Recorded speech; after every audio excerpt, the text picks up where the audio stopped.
You're listening to The World at 8 with Lynn Mozart.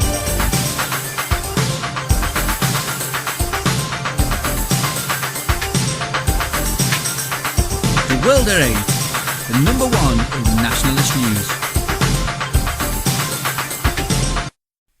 Highlights of the news today, Monday the 20th of January 2014. Labour promises extra £120 for workers who lose long-term jobs. BBC's office notice board sparks fresh row over Labour bias. German doctor who killed British patient with drugs overdose sues dead man's sons because they made him miss dinner. Alternative policing in some minority communities. Disappointment urges thousands of Greeks to migrate. Swiss scrap migrant benefits. Haribo pulls racist licorice after complaints. Obama, some folks don't like me because I'm black. Palestinian Authority residents complain over foreign workers. Saudi religious cops tell women not to use swings. Thought for the day, immigrants, the EU and the floods. And finally, 3 holy men and a bear. UK news. Labour promises extra £120 for workers who lose long-term jobs. People who lose their jobs could be paid an extra £20 a week in benefits for 6 weeks under a Labour government if they had been set in work for 4 or 5 years. Rachel Reeves, the Shadow Work and Pensions Secretary, said today that she was determined to reinforce and renew the contributory principle in the benefits system. Her plan could increase the £71.70 a week adult rate of job seekers' allowance to more than £90 a week to cushion the impact of people becoming unemployed. Ms Reeves said if this can be done in a cost-neutral way by extending the period people need to be working and paying national insurance to qualify for contributory JSA, it would be a very valuable step forward. BBC's office notice board sparks fresh row over Labour bias. Conservative MP Rob Wilson writes to Lord Hall calling for an investigation into a string of unbalanced reports and a BBC staff notice board displaying anti-Tory newspaper clippings. The BBC is facing fresh allegations of bias in favour of the Labour Party after it emerged that journalists have pinned a series of anti-Tory tabloid newspaper headlines to the wall of its Westminster studios. On one notice board, a Stop the Cuts poster has been pasted up next to a headlines introducing a gun nut Tory MP, I tried to shoot a cat, and you are joking, Tory MP was not wearing trousers when stopped by police. World at 8, everyone knows the bias towards the far left of the BBC. German doctor who killed British patient with drugs overdose sues dead man's sons because they made him miss dinner. A disgraced doctor, Daniel Urbani, who killed a British man due to an appalling blunder over his painkillers, is suing the dead man's son in Germany because he missed a post-conference dinner. Rory Gray and his brother Stuart disrupted a speech Urbani was giving at a conference on plastic surgery in the German town of Lindau in 2010, calling him a charlatan and a killer. Urbani's ability to work in Germany was never questioned, despite the fact he was struck off by the GMC in Britain. He refused to attend the inquest into his victim and the medical hearings which barred him from ever working in Britain again.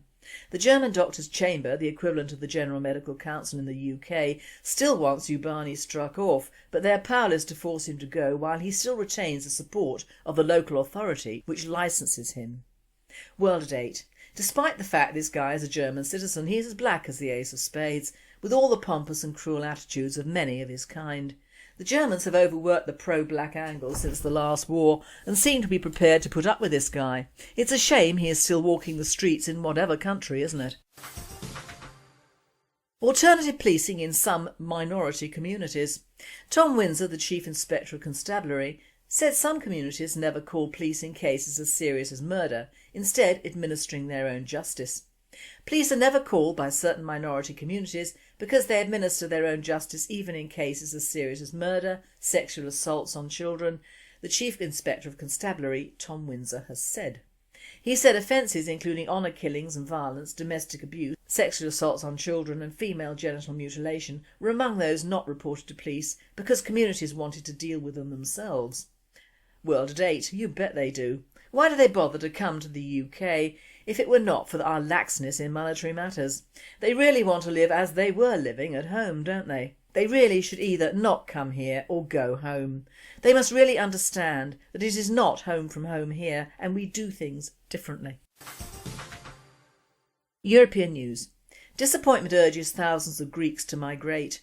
The ongoing financial crisis and recession of the Greek economy, added to a record unemployment rate of 27.8% last October, is forcing thousands of Greek citizens to migrate to other European countries in search of job opportunities and better working conditions, as Daily TVMA reports. Tens of thousands of doctors and engineers are abandoning Greece, with USA and European countries such as Germany and Great Britain being the most popular destinations. Middle Eastern countries have also seen an increase of migration from Greece. The Norway Post recently noted how migration from southern European countries increased dramatically in recent years, with immigration from Greece having increased by 49% in the year between November 2012 and 2013. Great Britain has also seen a 16% increase in migration from other EU members, which amounts to about 25,000 people. The British Labour and Pensions Department indicated that migration from Greece increased by 31% between September 2012 and 2013. World date, oh God, not more. Swiss scrap migrant benefits. Switzerland is scrapping benefits for unemployed migrants from the European Union and planning new powers to expel them ahead of a referendum on a migration cap next month. Residency permits for foreign pensioners who retire to Switzerland and apply for state benefits will also be reviewed. The aim is to relieve the pressure on the welfare budget. Under new rules announced last week, Britons and other EU citizens, as well as incomers from the European Economic Area, states of Iceland, Liechtenstein and Norway, will no longer receive benefits if they lose their jobs and have not contributed to Switzerland's insurance fund for the jobless. Foreigners will lose their residency permit after 5 years if they've been out of work for the previous 12 months. World at 8, trust the Swiss. They won't give a jot about the plight of the migrants or the EU, and quite right too. If you can't look after your own country and people, you shouldn't be doing the job. Haribo pulls racist licorice after complaints. German sweet manufacturer Haribo will stop producing black-faced licorice sweets after Swedish customers protested on social media, complaining that the sweets play on racist stereotypes. The first criticism was raised in December, with members of the public complaining that some of the masks were based on racist caricatures of different ethnic groups. Haribo will continue to sell the Skipper mixed bags, but they will no longer contain the licorice pieces that caused offence in Sweden. World at 8. What bollocks! If someone is black, they're black. If white, then they're white. Why not celebrate diversity in sweets? As to the Swedes, they're amongst the highest suicide rates in the world, and now we know why. Can you still buy black jelly babies? If so, bite the heads off, you might feel a lot better. World news. Obama, some folks don't like me because I'm black. President Obama thinks some people don't like him because of his race. There's no doubt that there's some folks who just really dislike me because they don't like the idea of a black president, Obama told the New Yorker's David Remnick in the magazine's January the 27th issue. Now the flip side of it is there are some black folks and maybe some white folks who really like me and give me the benefit of the doubt precisely because I'm a black president, he added. The article noted that Obama lost white voters in 2012 by history's largest margin for a winning presidential candidate, and that his plunge in the polls last year, which many pundits declared were the worst year of his presidency, was steepest amongst whites. Some observers immediately mocked Obama for suggesting that race, and not his policies, is the reason for his dismal numbers. I'm fine with losing my job, losing insurance, being audited. I just can't stand that he's black. Orwell Force snarked on Twitter, cramming the weak economy, Obamacare and the IRS scrutiny of political non-profits into one tweet. World at 8. Yes, he's black. He's also half white, but he's still about as useful as tits on a boar hog. It has bloody all to do with his colour, doesn't it? No. In fact, even his ghastly wife doesn't appear to like him much nowadays either. Palestinian Authority residents complain over foreign workers. Workers in Israel and the Palestinian Authority now have something in common: complaints about foreign workers taking away what are supposed to be their good-paying jobs.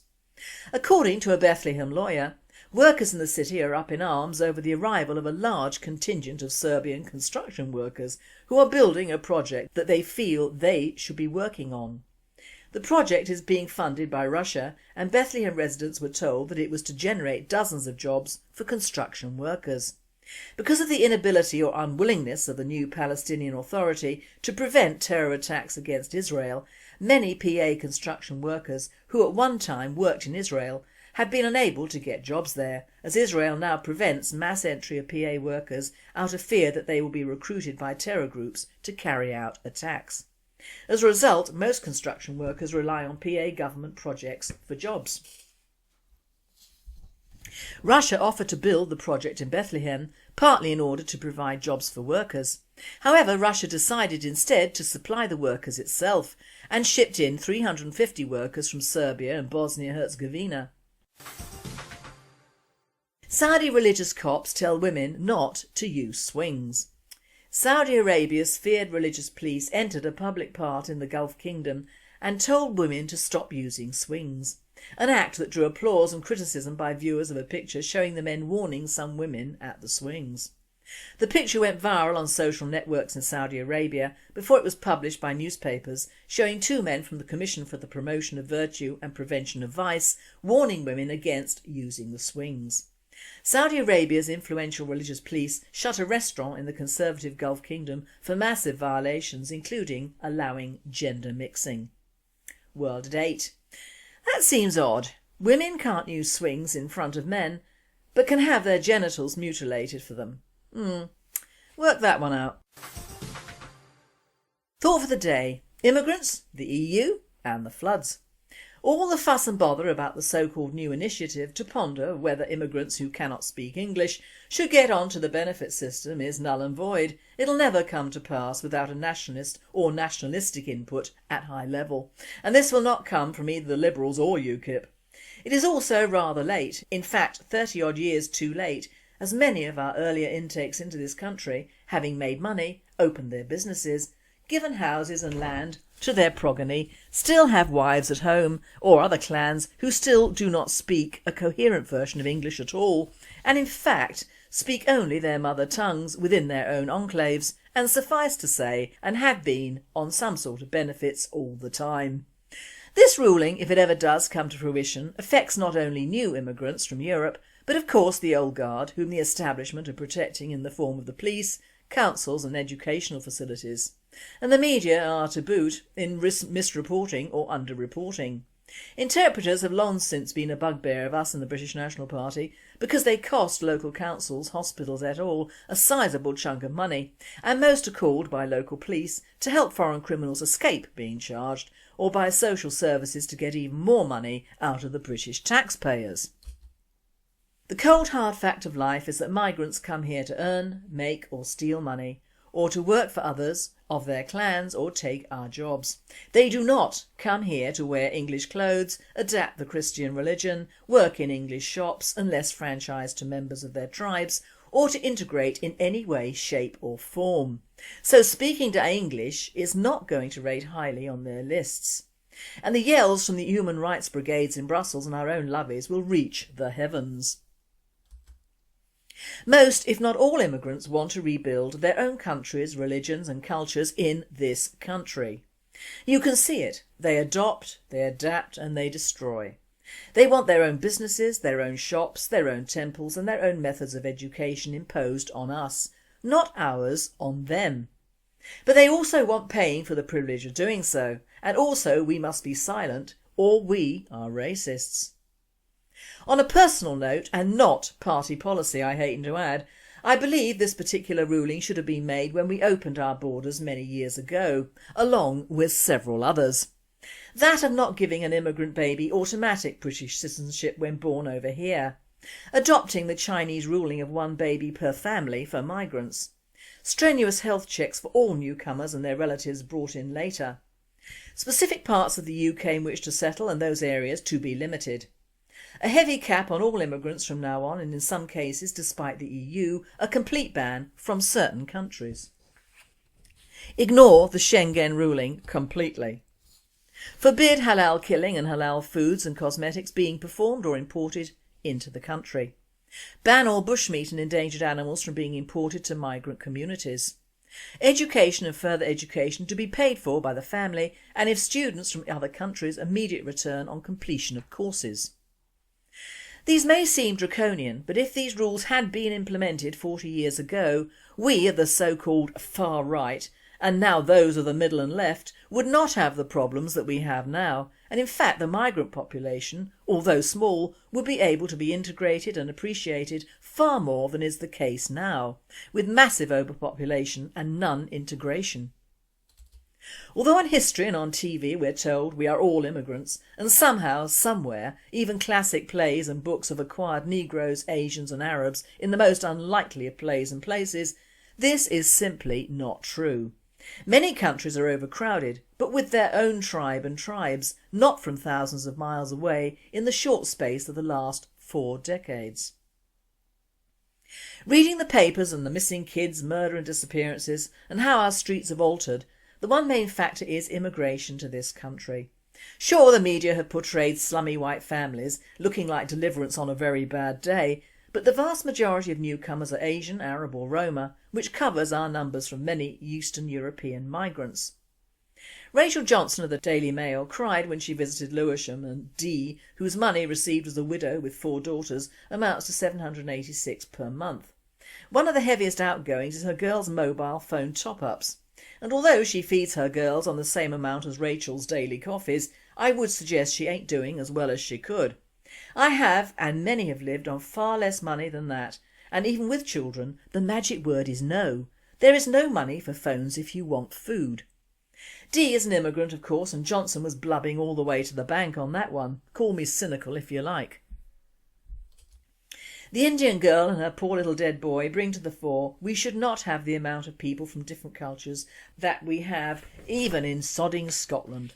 It has been well known that since partition in India, Scotland received huge amounts of Anglo-Indians and Indians fleeing the Troubles, and many Indians speak with a decided Scottish accent.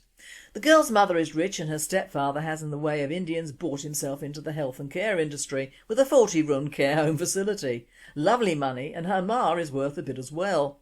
Clearly this young lady has lost the plot. Married an African gangster family and God knows what else.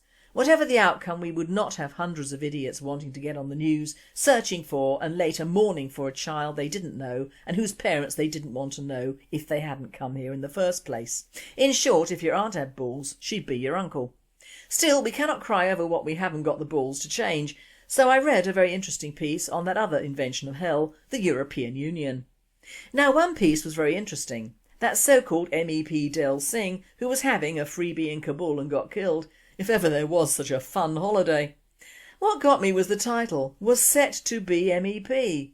Now, as one of several probable MEPs myself in my region, there's no way anyone named as an MEP candidate for whatever party is automatically going to win a seat.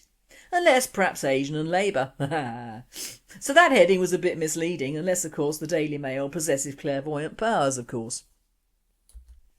But the really good article was a double-page spread written by George Mobiot on the lack of trees and the rise of floods in the United Kingdom.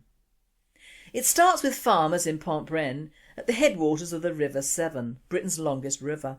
In the 1990s they realised that the way of hill farming, putting more sheep on the hills and denuding the landscape of ditches, hedges and trees, was not working.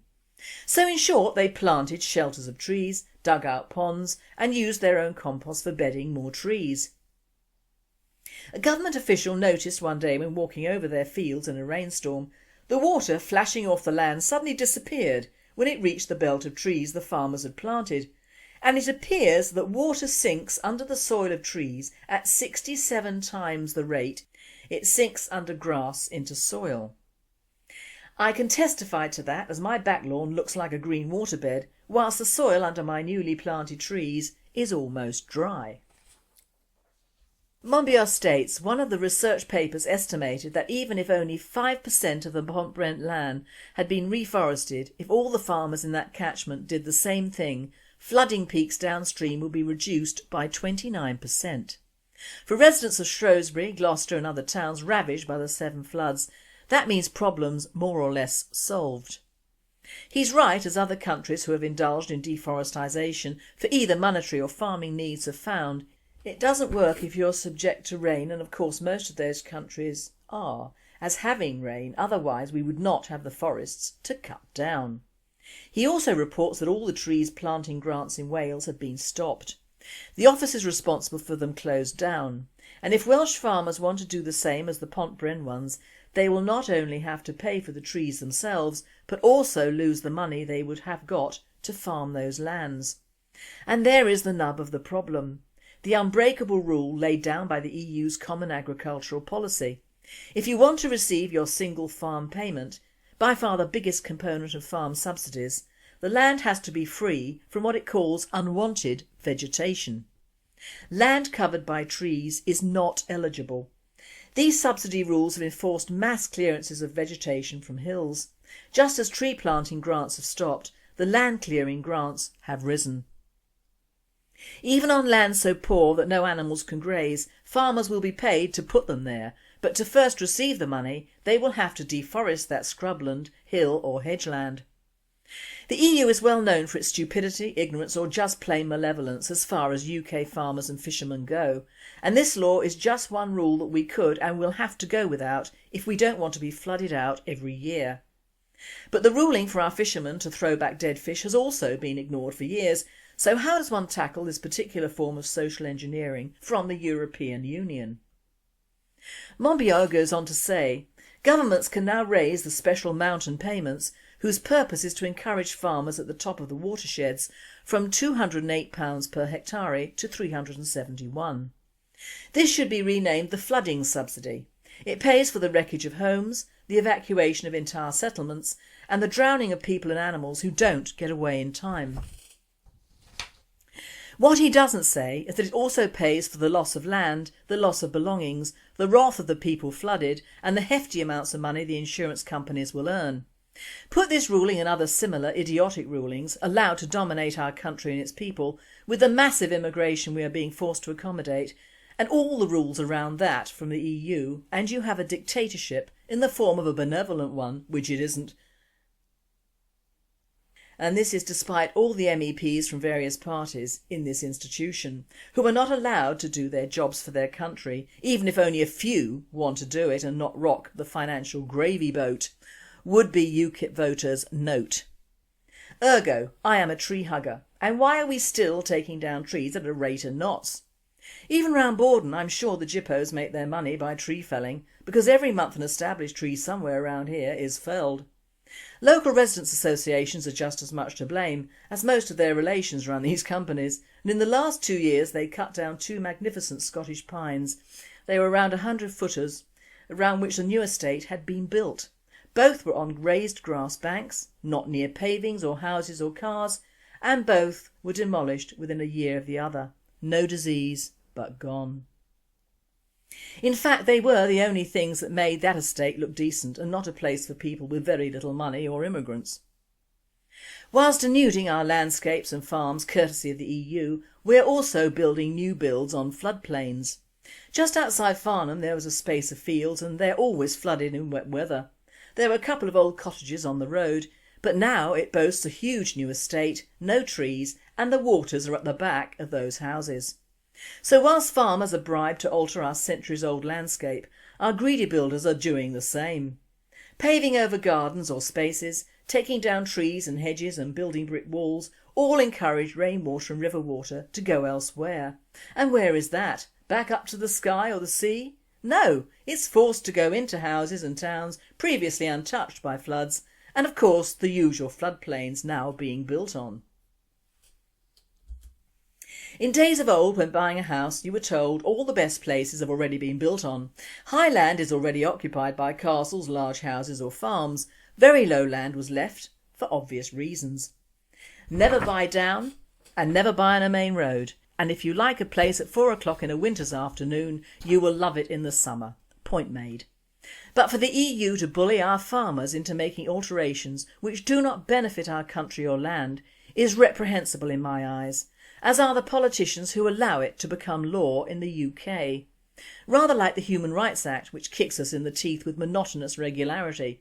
But with trees, this is more long-term for nature or us to repair.